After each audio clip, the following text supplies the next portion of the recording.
Bonjour à tous et toutes, Brigitte Minel, psychanalyste.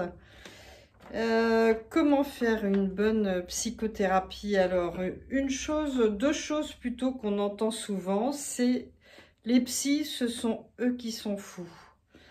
Et la thérapie, c'est pour les fous. Donc, des fous consulteraient des fous. Bon, ça m'amuse forcément. Alors, qu'est-ce que c'est? En fait, on peut se demander du coup, qu'est-ce que c'est que la maladie mentale? Est-ce que c'est de serrer les dents et de rester à vivre dans la situation ou une situation où on n'est pas heureux? Ou est-ce que c'est rationalisé? Voilà. Moi, je dirais que personnellement, en tant que psychanalyste, pour moi, la santé mentale, c'est être heureux et ne pas faire de mal à autrui et savoir rebondir plus rapidement, plus facilement en cas de malheur. Le reste, ce n'est qu'une question de choix et d'adaptation, en fait, de liberté de choix. Pour moi, le fou heureux n'existe pas. Si quelqu'un vous semble fou et heureux, c'est juste que c'est quelqu'un d'excentrique, de différent de vous, mais ça peut pas être quelqu'un malade mental. Alors, les psys peuvent-ils être fous?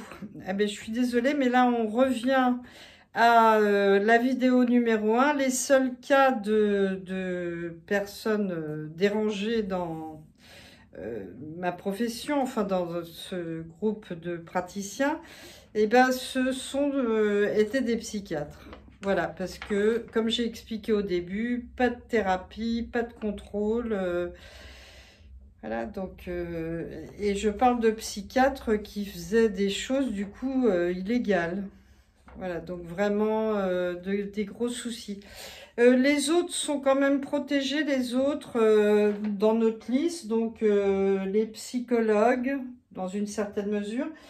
Les psychothérapeutes, psychopraticiens et psychanalystes sont protégés par le travail préparatoire au métier qui est de faire sa propre analyse et d'être supervisé. Donc, en général, ce sont des gens qui ont permis, voilà, qui se sont allégés de leur propre souffrance et qui, du coup, ont une bonne adaptation et un sentiment de bonheur suffisant pour pouvoir aider autrui.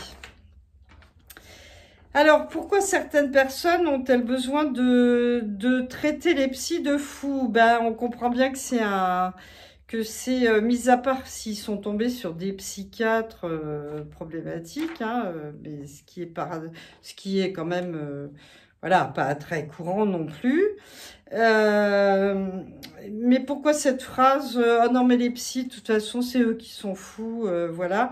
Et ben on comprend bien que en fait c'est une résistance, ce sont des gens qui comprennent pas la liberté du psy. Je parle du psychologue, psychanalyste, si elles en fréquentent ou elles en approchent. C'est des gens qui sont étonnés de la liberté de ces personnes, puisque quand on a travaillé sur soi, on acquiert une liberté dans la vie face aux convenances et on fait des choix plus libres. Alors, l'autre problème, c'est que beaucoup de personnes se croient jugées par les psys et ont besoin donc du coup de les critiquer, sont très braquées, voilà. Ou elles ont peur qu'on doute de leur santé mentale. Donc, elles sont braquées comme ça, j'en ai pas besoin, voilà. Et puis, bon, il y a souvent de la méconnaissance hein, aussi sur à qui s'adresse la thérapie. Mis à part le fait de discréditer les professionnels. En effet, de dire « mais je suis pas fou, la thérapie, c'est fait pour les fous ». En fait, la plupart du temps, les thérapies de ville ne traitent pas de la folie. Les patients en ville ne sont pas des fous, n'ont pas des pathologies importantes. Alors, en fait, elle sert à quoi la psychothérapie de ville? Elle sert à explorer ce qui nous fait souffrir émotionnellement. Nos choix de vie, ce qu'on répète de l'enfance, ce qu'on a appris qui ne nous convient pas et qui est largement inconscient parce qu'on est comme chacun dans une sorte de bocal qui vient de l'enfance.